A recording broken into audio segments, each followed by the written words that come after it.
It's Friday, June 27th, and it's 4:20 somewhere in the world. I'm your host, Radical Russ Belville. Produced and distributed by the National Organization for the Reform of Marijuana Laws in Washington, D.C., this is your NORML Daily Audio Stash, the growing truth about cannabis.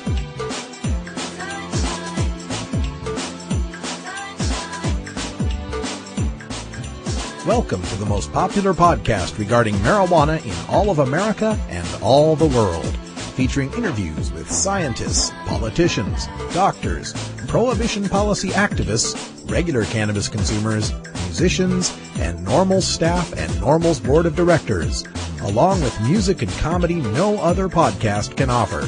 You can always find out more about our show at our website, stash.norml.org, and continue the education and conversation on our blog as well.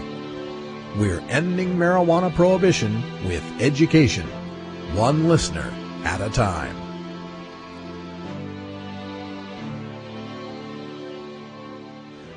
The podcasting and blogging technology for the NORML Daily Audio Stash is provided by Red Aphid Interactive Media. For your professional web design needs, visit redaphid.com. Hey Stashers, welcome to Friday. We all made it through another work week. Glad to have you here for the Daily Audio Stash. As usual here on Friday, we take a look at the world of entertainment and cannabis with our own Steve Bloom from celebstoner.com. And Steve will be giving his take on the life and career of comedian George Carlin, who passed away last Sunday, as well as the latest marijuana exploits involving Paris Hilton and Bill Murray's recent divorce case. So stay tuned for that. Also, in tribute to George Carlin, we'll be playing a little bit of comedy from George back from the 70s, a little piece called Grass Swept the Neighborhood, so stay tuned for that. And we've got our musical break again for this Stash Friday, and we're going to play a little bit of Willie Nelson and Family and a song called Peaceful Solution, something that we're all looking for in this war on marijuana. So sit back and relax and load up some bubblegum. It's time for your NORML Daily Audio Stash.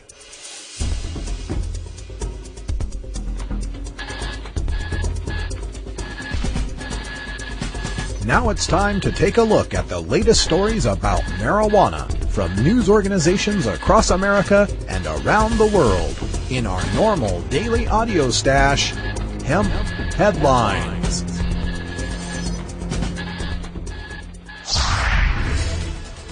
Marijuana use and high school dropout. A new study called The Influence of Unobservables. In this study, we reconsider the relationship between heavy and persistent marijuana use and high school dropout status using a unique prospective panel study of over 4,500 seventh grade students from South Dakota who are followed up through high school. We find a positive association between marijuana use and dropping out, over half of which can be explained by prior differences in observational characteristics and behaviors. The remaining association is made statistically insignificant when measures of cigarette smoking are included in the analysis. Because no physiological justification can be provided for why cigarette smoking would reduce the cognitive effects of marijuana on schooling, we interpret this as evidence that the association is due to other factors. We then use the rich data to explore which constructs are driving this result, determining that it is time-varying parental and peer influences. In other words, heavy persistent marijuana use is not a reliable indicator of whether a student will eventually drop out of school, but instead that parents and peers have more impact on whether a kid stays in school. Bet you won't see this study plastered all over the Washington Post, the USA Today, the New York Times, CNN, Fox, and so on. But if it showed the opposite, that pot smoking led to dropouts, it would have been front page news. Understanding the Netherlands marijuana policy from the USA Today. Cannabis is technically an illegal substance in the Netherlands, although you won't get arrested for buying or smoking it in a coffee shop. The Dutch have adopted a policy of gedogen, or blind eye, to its sale and use since 1976. The government distinguished between so-called soft cannabis drugs and hard drugs such as heroin or cocaine. That's when coffee houses sprang up to sell and let people smoke. In 1996, the Dutch government began to crack down on cannabis cafes. It now licenses them, bans them advertising their product, prohibits sales to anyone under 18, and limits sales and possession to 5 grams a day per person. Before, people could possess up to 30 grams. Since then, the number of shops in the country has fallen by about half, to 720 in the country. Last year, shops were forced to choose between serving alcohol and cannabis. Most chose cannabis. The sales aren't subject to tax. However, owners pay taxes on the income they make from selling it. The government and cannabis advocates say that regulating the sale and use of soft drugs results in less hard drug addiction. Well, the facts speak for themselves, and these are references to data from 2001 and 2002. The percentage of citizens aged 12 and over who have ever used cannabis, in the U.S. that's 37%, in the Netherlands, 17%. The percentage of citizens aged 12 and over who have used cannabis in the past month, in the U.S., 5.4%, in the Netherlands, 3%. The percentage of citizens aged 12 and over who have ever used heroin, in the U.S., 1.4%, in the Netherlands, 0.4%. And finally, the rate of incarceration per 100,000 residents, in the U.S., 701, in the Netherlands, 100. So there are smarter ways of dealing with cannabis and hard drugs than locking people up. Congressman Ray's relative kidnapped.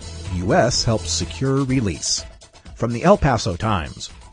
A woman who reportedly is a relative of Congressman Sylvester Ray's was kidnapped in Juarez, then released with the help of U.S. law enforcement agencies. Congressman Ray's, a Democrat from Texas, declined to comment. The kidnapping was first reported on the Narcosphere website, which attributed the report and knowledge of the victim's relationship to Ray's to a DEA official in El Paso. Immigrations and Customs Enforcement was the lead U.S. agency in the incident, but the FBI and the Drug Enforcement Administration were also involved. However, neither agency would release any details, including when the incident took place. The incident comes as kidnappings have become more common in Juarez, possibly due to drug trafficking gangs snatching victims targeted for death, or marks held for ransom to raise funds for the ongoing war for control of the region's smuggling corridor. Fears of kidnappings, extortion, and violence that has claimed nearly 500 lives this year have caused some Juarezans to move to El Paso and even seek asylum in the United States. The killings have continued daily.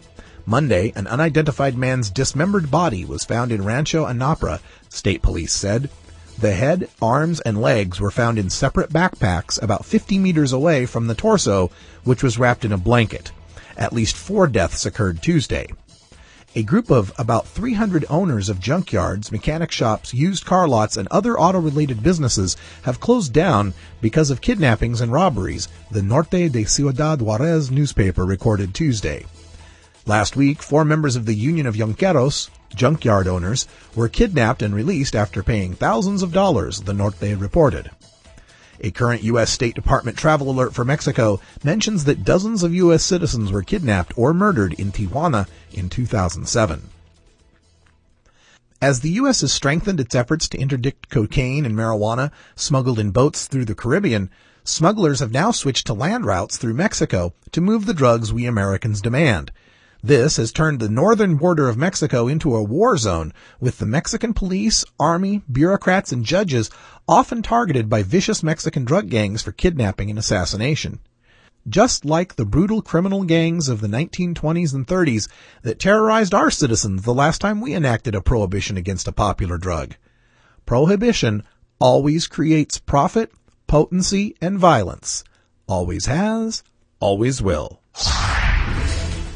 AMA's medical student section supports reschedule and study of medical marijuana.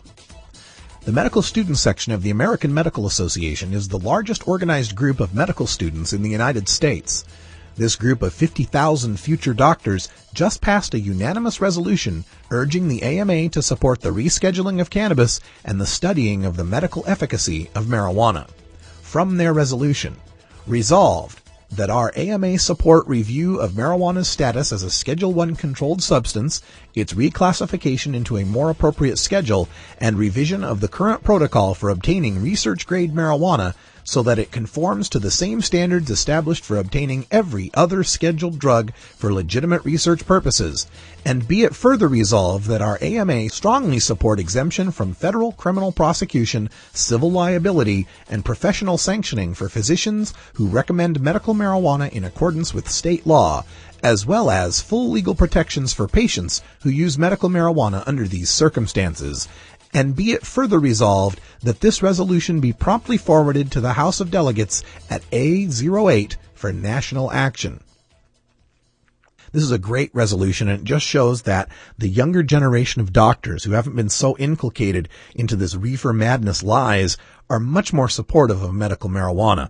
In their resolution, their preamble had many whereas clauses that affirmed the following: that 12 states have medical marijuana laws, that the Supreme Court affirmed the right of doctors to recommend marijuana medically, but federal law will punish patients who follow that advice, that medical marijuana is supported by the National Academy of Sciences Institute of Medicine, the American College of Physicians, the American Psychiatric Associations Assembly, the American Academy of Addiction Psychiatry, the American Academy of Family Physicians, the American Academy of HIV Medicine, the Canadian Medical Association, the British Medical Association, and the Leukemia and Lymphoma Society, as well as many state medical organizations.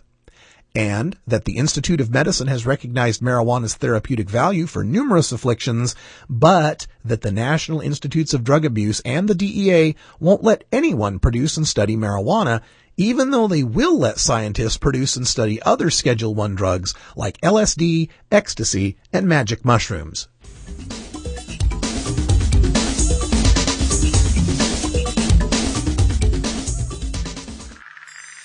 Hello, I'm Paul Stanford from the Hemp and Cannabis Foundation, or THCF. Medical marijuana is legal in 12 states today, and THCF has medical clinics in 6 of those states. Our physicians help qualified patients obtain an authorization for medical marijuana in their state.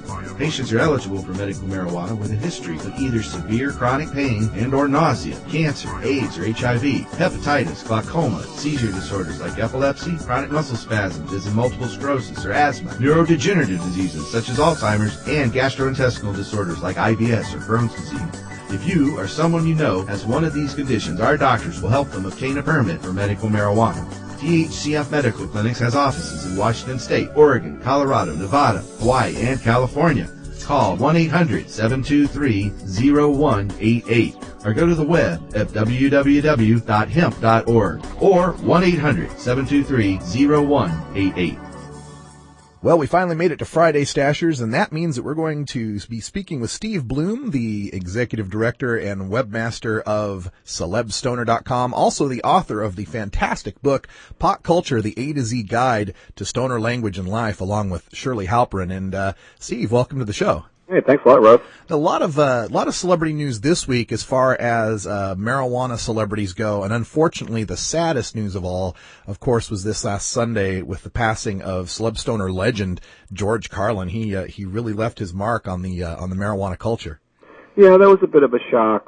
George Carlin died of a heart failure on Sunday, and Carlin did have some heart problems in the past. He had a couple of bypasses or open heart surgeries. He had a previous heart attack. So I guess those who were familiar with his health knew that, he might, succumb, a little early in his life due to that. Plus, George did have drug problems. He had a long-time cocaine problem that he was able to overcome in the last few years. He also had a rehab stint just last year for pills, Vicodin, and red wine apparently was George's favorite at that time.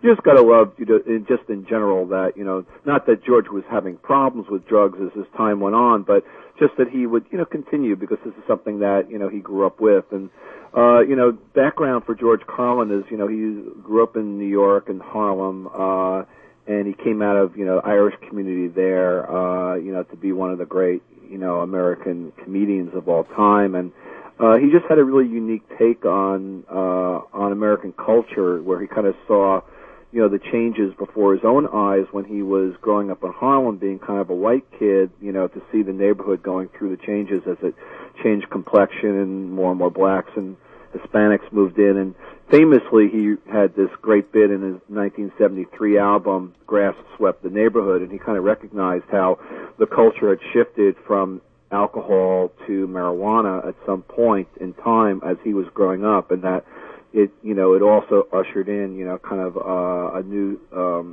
kind of sentiment on the streets.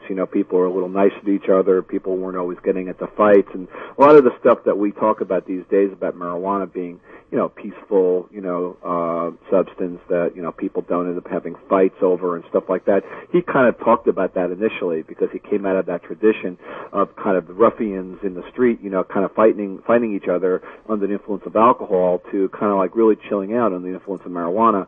And so I think George was actually one of the first people to talk about that in his comic routines. He was inspired by Lenny Bruce, and Lenny Bruce was one of the first to make light of marijuana in his bits, and years later, Carlin came along and did similar stuff, and Carlin is majorly famous for his the 7 words that you can never say on television routine, and it's very much out of Lenny Bruce's spirit of kind of pushing the envelope, saying things that were taboo. And that was a big part of Carlin's act, that he could say things that were taboo and words that you weren't supposed to use. And now, of course, everybody curses like crazy in anything they do in any of their comedy routines. But back then, there were only a handful of comics who were sort of blue or who were, dirty. There were a lot of comics who were sort of dirty and would tell dirty, like kind of sex jokes. But that wasn't what Carlin did. Carlin, went, way beyond that. He was talking about what's the language of things that we can and cannot say acceptably, on television, and perhaps elsewhere. So he was very famous for that. Personally, I met George Carlin, back in 1998 when he, was on the cover of High Times, and it was a very nice interview that was conducted by Rick Cusick, who's still up at the magazine as the associate editor, I went to a show afterwards, around the time, right when the interview came out, and I went to see George Carlin at a place called the Westbury Music Fair out here in Long Island, New York, and very traditional place. He did a concert in the round. It was a very sort of mainstream, middle-of-the-road audience that he played to. And before the show, myself and my father went and visited George, and I always had a connection to George Carlin separate from, all of this, was that my father also grew up in Harlem, and he remembered George Carlin from when he grew up. Now, my father's 81, and George Carlin, they say, was 71, born in 1937 when he passed away. My father remembers him as little Georgie Carlin from the days when they all grew up together in the neighborhood, and he says that Carlin was not quite 10 years younger than him, but closer to maybe 5 or 6. So he thinks Carlin was closer to 75 when he passed away. So it was sort of a thrill for my dad, who had not seen him in all these years, but had talked about him all the time as this guy he knew growing up. They weren't best of friends, but they just, how you just know people from your area, your neighborhood. So we went backstage, and I was introduced to George, and then I said, George is my dad, who grew up in Harlem and kind of remembers you. And they went off and had a long conversation, left me behind, and George's brother, Patrick, whose older brother, took me aside, and he started talking to me, and he seemed to be the real stoner of the family, even more so than George. Chatted with me endlessly, and he told me, and I always forget what it was, but he told me that he had advertised a product in High Times back in the 70s for like a odor kind of cleanser, for marijuana smoke, so that people wouldn't know that you had been smoking marijuana. So apparently he had come up with some product or somebody he knew. They advertised it in High Times for a while. So that was my one moment with George Carlin and his brother. Patrick is still with us, and he which is good to know. And people should just go out there and just pick up some of George Carlin's albums if they can on CD or find it online. Check it out on YouTube. That's probably the easiest way to kind of see him actually, doing his routines like he did on the HBO specials for so long. But some of those albums, Class Clown, AM and FM, Occupation Fool, the Toledo Window Box album, which has George actually wearing a T-shirt of him the so-called Toledo window box, which was a marijuana planter, and on the cover you see George with the pot plant in the planter, and then on the back of the album you see the same T-shirt, but now there's no pot left. It's been, taken down and presumably consumed. So, George was always on our side. That's all there is to it. You can just look at all the elements of what he did throughout his career, but you look at something like that and you can realize that George Carlin was very much a marijuana supporter. And although I don't think he did much for NORML that I know of, he was always there in our corner. Absolutely. I grew up listening to the Carlin albums. I was always a stand-up comedy junkie. Had all the LPs back in the day, when it was vinyl LPs. And I'm kicking myself now because I had 2 or 3 different opportunities in my life to see George Carlin live, and there was always something else that came up, or I didn't have the money. And oh boy, I really wish I'd have gotten that chance. So I'm kind of jealous you got to meet him backstage. That sounds really cool. Just to put it in more perspective, also at that period of time in the early 70s, to me there were 3 great comedians. There was Carlin, Richard Pryor, and Robert Klein. And now 2 of those 3 guys are no longer with us, and everybody of course acknowledges the brilliance of Richard Pryor, one of the greatest comedians of all time. But people seem to forget about Robert Klein, and Robert Klein didn't play the drug card the way the other guys did, so maybe made him a little less cool and hip to the pot smokers out there. But Carlin, I had another sort of connection to because this is another New York comedian, and he went to my high school in the Bronx where I grew up in New York, and many years before me. And people know who went to who were your alumni, and he was pretty famous for that. And I saw Carlin and Klein, all quite a few times back then, and they were really to me in the same league. So fans of comedy from the 70s generation, the one guy left now, is Robert Klein, of the great comedians of that era. And then I think the guy who ran with it all was Robin Williams. Chris Rock and some of the other guys are great these days, but Robin Williams is kind of the bridge between the 70s comedians and the current, comedians out there. And I guess Robin Williams you might consider more of like an 80s comic because he kind of started in the late 70s and became famous in the 80s and, until this day. And, so I think, he's the real bridge. Absolutely. Well, we have some other celebrities in the news this week as far as marijuana goes. There was that big high-profile divorce case with Bill Murray. That one really surprised me as I was reading that go through the past couple of weeks. Maybe let's just let folks know what his now ex-wife was alleging.